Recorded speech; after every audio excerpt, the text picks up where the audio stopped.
नमस्कार दोस्तों, welcome to सरकार स्टडी बेस्ड एजुकेशन। चलिए सीपीसीटी जो एग्ज़ाम है उसके लिए जो कंप्यूटर की मेगा टेस्ट सीरीज़ चल रही है उसका अगला पार्ट हम यहाँ पे देखेंगे और इसमें भी जो है हम कुछ इंपॉर्टेंट क्वेश्चन को डिस्कस करेंगे। उसके साथ में उनके जो ऑप्शंस होते हैं या जो डिस्क्रिप्शन होता है, सारी चीज़ें जिस हिसाब से आपके एग्ज़ाम में क्वेश्चन बनते हैं उसको हम यहाँ पर डिस्क्राइब करने वाले हैं। सबसे पहला देखिए, यहाँ पे अगर क्वेश्चन देखें तो आपको जो है निम्नलिखित में से कौन सा एक मुफ्त बोले तो फ्री वेब आधारित यानी कि एक प्रकार से इंटरनेट पर आधारित जो वर्ड प्रोसेसर है वो क्या है। तो गूगल द्वारा वो प्रदान किया गया है जिसे संपूर्ण माइक्रोसॉफ्ट ऑफिस के हिस्से के रूप में पेश किया गया है। तो इसकी अगर बात करें तो यहाँ पे सीधे बात की जा रही है वर्ड प्रोसेसिंग की, और वर्ड प्रोसेसिंग जो MS वर्ड जैसे ही जो फैसिलिटी देता है गूगल के द्वारा प्रोवाइड किया गया है, गूगल ड्राइव के अंतर्गत आपको मिल जाता है, वो मिल जाता है गूगल डॉक्स। जबकि MS वर्ड आपका जो है किसका पार्ट है, MS ऑफिस का पार्ट है, बोले तो माइक्रोसॉफ्ट ऑफिस के अंतर्गत पैकेज है। इसके बाद नोटपैड आपका टेक्स्ट आधारित एप्लीकेशन है जो कि विंडोज़ के साथ इनबिल्ट आता है, और जीमेल आपका ईमेल क्लाइंट है जो कि गूगल के द्वारा प्रदान किया गया है। तो राइट आंसर आपका गूगल डॉक्स है। गूगल डॉक्स बोले तो गूगल वर्क स्पेस, यहाँ पे आपको जो है कोलैबोरेशन टूल मिल जाता है, मतलब एक साथ बहुत सारे पर्सन एक साथ काम कर सकते हैं। ये सारी चीज़ें आपको इसमें देखने को मिल जाती है। और अगर बात करें ये ओपन कैसे होता है, तो आप सीधे जाओ कहाँ पे, गूगल में, और गूगल में जाने के बाद आप ड्राइव में चले जाओ, और ड्राइव में नहीं भी जाते सीधे आप गूगल डॉक्स लिख सकते हैं। गूगल ड्राइव में चले जाओगे, उसके अंतर्गत आपको न्यू में जाओगे तो आपको Google docs, Google sheet, Google slide, ये सारी चीज़ें देखने को मिल जाएगी। निम्नलिखित में से कौन सा विकल्प दिए गए कथनों की सत्यता बताता है। तो यहाँ पे दो ऑप्शन है। एक पहला देखें तो गूगल डॉक्स जो कि .doc फाइलों को सपोर्ट करता है, ये बिल्कुल सही है क्योंकि गूगल डॉक्स जो है एक प्रकार से वर्ड प्रोसेसिंग है, और DOC जो है वर्ड प्रोसेसिंग यानी कि डॉक्यूमेंट फाइल का एक्सटेंशन है, तो ये सपोर्ट करता, बिल्कुल सही। साथ ही गूगल डॉक्स एक ऑनलाइन वर्ड प्रोसेसर है, बिल्कुल सही है, गूगल के द्वारा यानी कि गूगल ड्राइव में प्रदान किया जाने वाला ऑनलाइन वर्ड प्रोसेसर है। तो इसमें आप रियल टाइम में कई लोगों को साथ जो है कॉलैब कर सकते हैं, सहयोग इस प्रकार से इसमें देखने को मिल जाती है। तो यहाँ पे दोनों ही जो ऑप्शन है वो सही है। तो कौन से है देखिए, आप देखने को मिल जाएगा यहाँ पे सेकंड नंबर, पहला भी सही है और दूसरा भी सही है, तो सेकंड यहाँ पे राइट आंसर है। नेक्स्ट क्वेश्चन देखने मिल जाता है, नीचे दिए गए दो कथनों के संबंध में सही और गलत बताएं। तो पहला ऑप्शन है MS एक्सेल एप्लीकेशन सॉफ्टवेयर का एक उदाहरण है। तो MS एक्सेल हमारी ज़रूरत के हिसाब से उपयोग किया जाता है, इसका मतलब यहाँ पे एप्लीकेशन सॉफ्टवेयर का एक एग्जांपल माना जाता है, तो ये बिल्कुल सही है। दूसरा बोला गया है MS एक्सेल में एक फॉर्मूला जो है हैज़ बोले तो ये आपको सिंबल नज़र आ रहा है, इससे शुरू होता है, ये गलत है। क्यों? क्योंकि जो फॉर्मूला है वो इक्वल साइन से शुरू होता है, इक्वल शुरू करें और जो है आप सम लिख दो या फिर डायरेक्ट आप फॉर्मूला लगा दो, तो इसका मतलब पहला सही है और दूसरा गलत है। तो पहला सही है, दूसरा गलत, बोले तो देखिए पहला सही है, ये यहाँ पे ये वाला आएगा, दूसरा गलत, मतलब सेकंड नंबर का यहाँ पे भी राइट आंसर आएगा। देखिए इसके अंतर्गत देखें तो आपको जो है ये एप्लीकेशन सॉफ्टवेयर, मतलब इसके अंतर्गत हमारी ज़रूरत के हिसाब से सारी चीज़ें मिल जाती है जो ज़रूरत होती है, मतलब एक प्रकार से सीट डिज़ाइन और फार्मूला से रिलेटेड। साथ ही यहाँ पे हैश से शुरू नहीं होता है, यहाँ पे इक्वल साइन से शुरू होता है। नेक्स्ट क्वेश्चन है मेटा एप्लीकेशन, जिसके हम अगर बात करें तो ये पहले फेसबुक के नाम से जाना जाता था, मतलब फेसबुक जो है एक प्रकार से क्या थी, मतलब सबसे पहला एप्लीकेशन था। उसके बाद जो है जो फेसबुक बनाने वाले हैं उसने व्हाट्सअप को भी कैप्चर कर लिए, इसके अलावा इंस्टाग्राम को भी कैप्चर कर लिए, थ्रेड है, बहुत सारी चीज़। तो इन सब के ग्रुप को एक पेरेंट कंपनी बना दी गई, पेरेंट कंपनी का नाम हो गया मेटा एप्लीकेशन, ठीक है।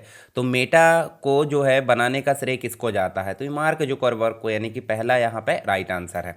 इसके बाद बाकी की चीज़ें अगर देखें तो यहाँ पे देखिए जो मेटा एप्लीकेशन है वो अगर बात करें यहाँ 2021 में फेसबुक ने अपना नाम बदलकर मेटा रख दिया, और मेटा के अंतर्गत ही आपको चीज़ें क्या देखने को मिल जाती है, देखिए फेसबुक है, इंस्टाग्राम है, व्हाट्सअप है और बहुत सारी चीज़ें, और मार्क जुकरबर्ग ने इसको बनाया। अच्छा, फेसबुक कब बना था? फेसबुक बना था 2004 में। साथ ही टिम बर्नर ली की अगर बात करें तो WWW के आविष्कारक या इसको जो है जन्मदाता बोला जाता है। इसके साथ ही चार्ल्स बेबेज जो है फादर ऑफ कंप्यूटर बोला जाता है, और जो पॉल बचेट है ये जो है जीमेल को विकसित किया था इन्होंने, तो ये भी आप ध्यान में रख सकते हैं। निम्न में से किस वेबसाइट का उपयोग ईमेल भेजने के लिए नहीं किया जाता? तो ईमेल भेजने मतलब क्लाइंट होते हैं, ईमेल क्लाइंट, जैसे याहू से किया जा सकता है, रेडिफ से किया जा सकता है, जीमेल से भी किया जा सकता है। जबकि मैजिक ब्रिक यहाँ पे ईमेल क्लाइंट नहीं है। देखिए ये जो है बाकी की चीज़ें तो हमको पता है कि भाई ईमेल क्लाइंट है मतलब ईमेल सर्विस प्रदान करती है। अब ईमेल सर्विस भी दो प्रकार की होती है, फ्री और पेड। तो यहाँ पे ये फ्री ईमेल प्रदान करती है। बाकी जो मैजिक ब्रिक है एक प्रकार से रियल एस्टेट वेबसाइट मानी जाती है, जो कि प्रॉपर्टी खरीदने और बेचने के लिए, किराए पे देने के लिए इसका उपयोग किया जाता है। रोम, जिसे हम रीड ओनली मेमोरी बोल देते हैं, तो इसके विभिन्न प्रकार होते हैं। तो रोम के कौन कौन से प्रकार होते हैं ये हम देख लेते हैं। रोम के प्रकार की अगर बात करें तो रोम में आपको मिल जाता है पी रोम, ठीक है, यहाँ पे प्रोग्रामेबल रीड ओनली मेमोरी। उसके बाद मिल जाता है ई पी रोम, ठीक है, ई पी रोम मतलब erasable programmable read only memory. और थर्ड मिल जाता है आपका डबल ई पी रोम, मतलब electrically erasable programmable read only memory. तो यहाँ पे देखिए पी का मतलब क्या हो गया, प्रोग्रामेबल। तो यहाँ पे पी का मतलब ही पूछा गया है, तो ई पी रोम में पी का मतलब क्या है, प्रोग्रामेबल। इसका मतलब सेकंड नंबर का राइट आंसर होगा। बाकी चीज़ें आपको मैंने बता ही दिया हूँ, तो इसके बारे में भी आप थोड़ा सा ध्यान रखिए।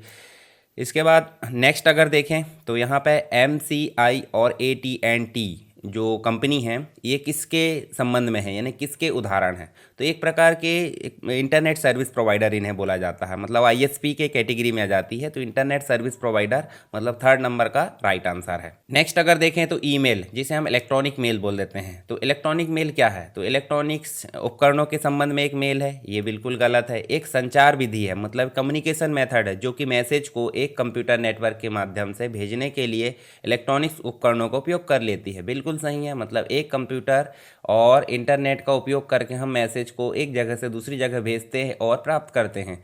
तो यहाँ पे आ जाता है ईमेल, बोले तो इलेक्ट्रॉनिक मेल। तो इसी प्रकार की विधि को बोला जाता है ईमेल, बोले तो सेकंड नंबर का राइट आंसर है। नेक्स्ट अगर देखें यहाँ पे निम्नलिखित में से कौन सा अधिकतम बिट्स को संदर्भित करता है, जो एक प्रोसेसर इनपुट प्रोसेस के रूप में स्वीकार कर सकता है और या आउटपुट के रूप में डिलीवर कर सकता है। तो देखिए सबसे छोटी यूनिट की अगर बात करें तो बिट कहलाती है, 0 या 1। और 0 और 1 से मिलकर क्या बनती है, बाइट बनती है। बाइट मतलब 8 बिट का कलेक्शन।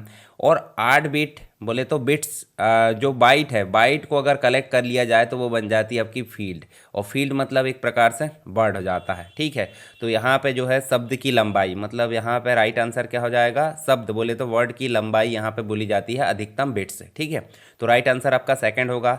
बाइट हमने देख लिए, बाइट मतलब भाई जो आप 8 बिट है, 8 बिट के कलेक्शन को बाइट बोल देते हैं। उसके बाद घनत्व मतलब डेंसिटी हो जाता है। और बाकी की चीज़ें और देख लेते हैं हम यहाँ पे। जैसे मान लीजिए बाइट बोले तो जो एक बाइट है 8 बिट का कलेक्शन हो जाती है। सीपीयू की अधिकतम प्रोसेसिंग क्षमता को नहीं दर्शाता ये। उसके बाद वर्ड की लेंथ बोले तो ये तो आपका सही आंसर है। डेंसिटी मतलब मेमोरी स्टोरेज को दर्शाता है। और स्पार्सिटी का मतलब डेटा संरचना या मैट्रिक्स में खाली स्थानों को दर्शाता है। यहाँ देखिए 32 बिट प्रोसेसर मिल जाता है, जो कि वर्ड की लेंथ मतलब 32 बिट यहाँ दिखाता है। और 64 बिट मतलब एक वर्ड की लेंथ जो है 64 बिट दिखाता है। अच्छा, सीपीयू के आर्किटेक्चर की बात करें तो सीपीयू का आर्किटेक्चर कैसे देखेंगे, आप कोई भी मतलब कंप्यूटर के अंतर्गत माय कंप्यूटर या दिस पीसी पर राइट क्लिक करेंगे और इसके ऊपर राइट क्लिक करोगे तो आपको देखने को मिलेगा सिस्टम का टाइप जो है 64 बिट है। अभी यही चल रहा है, आगे जो आएगा वो आगे हम देख लेंगे। इसके बाद नेक्स्ट क्वेश्चन आपको मिल जाता है ई गवर्नेंस के संदर्भ में G2C। देखिए ई गवर्नेंस है क्या, ई गवर्नेंस मतलब सरकारी जो भी कामकाज है या प्रशासन संबंधी जो भी काम है वो इंटरनेट और कंप्यूटर के जरिए एक सामान्य व्यक्ति या फिर लोगों तक पहुंच कराना, उसे हम बोल देते हैं ई गवर्नेंस। मतलब सरकारी सेवाओं को इंटरनेट के जरिए पहुंचाना क्या कहलाता है, ई गवर्नेंस। तो इसी में अलग अलग प्रकार आ जाते हैं। जैसे G2C बोले तो गवर्नमेंट टू सिटीजन मतलब जनता तक। तो यहाँ पे राइट आंसर क्या हो जाएगा, गवर्नमेंट टू सिटीजन मतलब पहला राइट आंसर। बाकी ये जो 3 है वो आपके गलत माने जाएंगे।